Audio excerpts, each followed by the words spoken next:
Welcome back to the Roundtable. I'm RetroNemo. Rick and Morty is one of the biggest cartoons, if not shows, on television at this point. Love it or hate it, there's no denying the cultural powerhouse that it became, or the impact on pop culture that it has at the moment. I mean, it's not every day a cartoon has the power to completely bring back a long-dead McDonald's dipping sauce, or turn pickles from brine cucumbers to the most hated joke on the internet. Both good and bad, Rick and Morty has eyes on it, and that means big league TV shows like The Simpsons are taking notice. The love affair between Rick and Morty and The Simpsons started all the way back in 2015, when they actually had their own cameo in the form of a Simpsons couch gag. And what may be my favorite couch gag of all time, Rick and Morty waste no time by literally bursting through the ceiling and killing the Simpsons on impact. The rest of the couch gag shows Morty going to an alien dimension to recreate the characters, while Rick interacts with classic things in The Simpsons. He even meets Flanders and instantly freezes him. They bring back the characters, but because Rick used his spit to clean out the DNA vial, they end up creating horrible Rick Simpson mixture monsters, sins of creation, and they end up just leaving the situation as it is because, you know, they're Rick and Morty, they don't care. The couch gag was simply incredible. They did everything.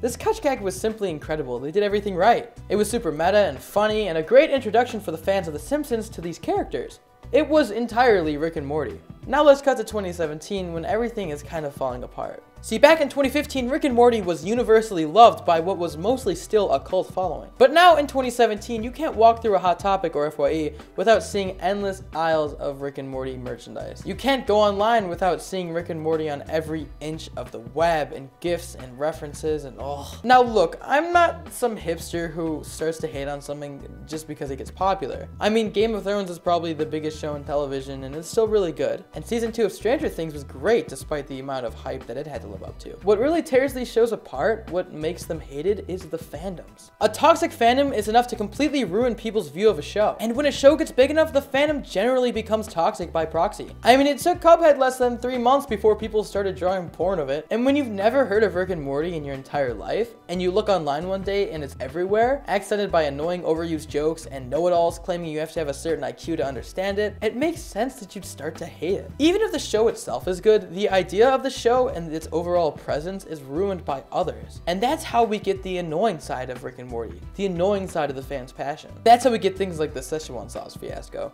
A case where a one-off joke in a premiere was completely warped and twisted by a horrible fandom into an annoying thing that you just couldn't escape. It was only made worse when McDonald's themselves fueled the fire by bringing back the sauce in limited supply, bringing this toxic fan base to the forefront of the public's view, seemingly exposing the Rick and Morty fans as savage animals. It solidified Rick and Morty as a show with a negative public view, and that's still where it stands today. So why am I talking about this? What makes me go on and on about a couch gag and a fall from grace that most other YouTubers have already covered? Well, last Sunday, The Simpsons yet again included Rick and Morty in their show, but this time it was in the form of an edit in the theme song. Maggie pops out of a grocery cart holding a bottle of Szechuan sauce, a reference that ultimately comes off as cringy, annoying, and completely late to the party. It accents the fall of Rick and Morty's pop culture persona. In just 2 years, they went from a perfect couch gag to an overplayed joke that probably evoked more groans than laughs. I mean, really, the whole thing was just a stupid attempt to cash in an already old joke. It was like The Simpsons going, "Hey guys, look,